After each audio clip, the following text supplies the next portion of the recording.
What do I like about Singapore? Hi guys! In this video, I'll be sharing with you a few interesting facts which impressed me when I first came here in Singapore. Number 1. Pedestrian Crossing. So I used to actually stop at the pedestrian crossing and let the cars pass first. But surprisingly, the driver signaled that I should cross first. Is this something special? Yes, it is. Because from the country where I came from, we pedestrians will have to wait for the cars to cross first before we can actually cross the pedestrian crossing. Funny, right? Unless there's a traffic enforcer that's assigned in that pedestrian crossing, only then that pedestrians can actually cross the road and the drivers will oblige. But here in Singapore, it's a common occurrence that when there's a pedestrian that's going to cross the road, drivers will just automatically stop. We'll just say 98%. So that's really impressive. Here in Singapore, you don't have to worry about that. Number 2. Electronic parking system. I don't drive here in Singapore. Like seriously, it's very expensive to have a car or to own a car and to drive.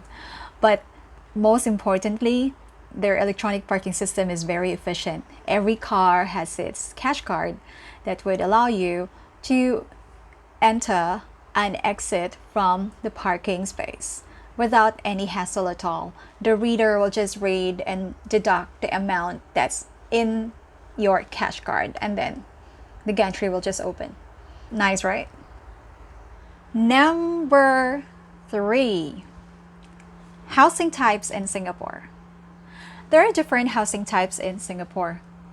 There are private estates such as condominiums, semi-detached, bungalow houses. But the most common of all is the HDB flats. HDB stands for Housing Regulatory Board. Well, this is actually a government agency who aim to plan, develop, and building houses for the locals.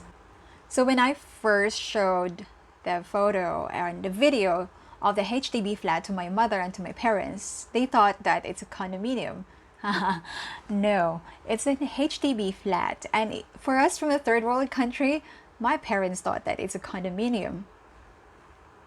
And since we talk about Singapore housing, like every community is equipped with facilities such as the playground area, exercise area as well.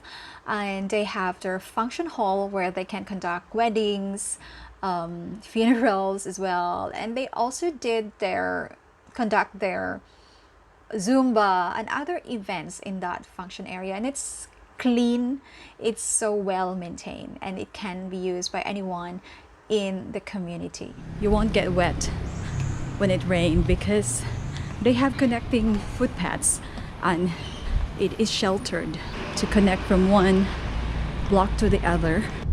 You see, even the pedestrian crossing is also sheltered. Number 4. Parks. My favorite. Nature parks. My typical day is to go to work, home, and then exercise. I am so impressed on how clean the parks here. You know, parks in the country where I came from, and there's swarm with sidewalk vendors and litters everywhere. The National Environment Agency here in Singapore is the regulatory body in charge to ensure a clean and green Singapore, and that's pretty straightforward. It's literally clean and green. And wait, there's more.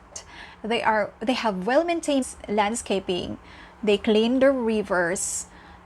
There are cameras in the parks and no vendors are allowed.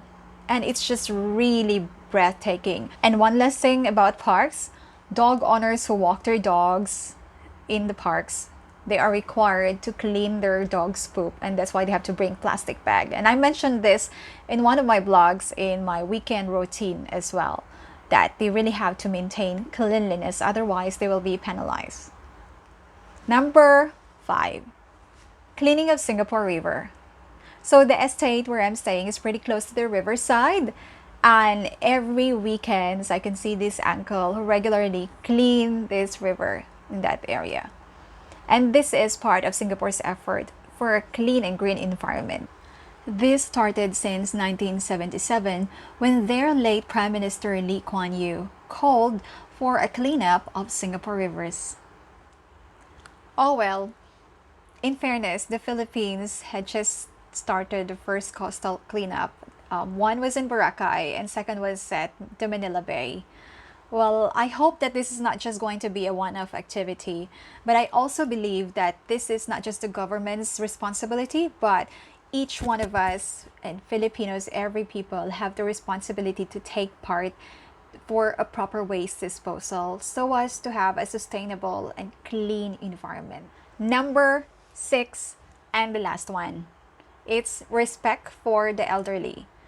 They actually call their elderlies here uncle and aunties. Well, even in the restaurants. And I call them uncle and auntie. When I buy food from the hawker center, I also get my necessities from the mini mart. Well, I really have to address them uncle and aunties. And that is just their culture. That's just the way it is.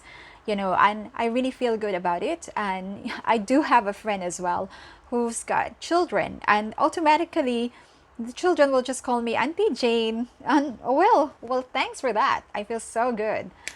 Respect. That's it. Phew. Tell me what you think about this video, and if I missed something, let me know in the comment box below. Well, do subscribe if you want to have more videos like this to learn more about my experience here in Singapore and my adventure here in another country as an OFW. Thanks for watching.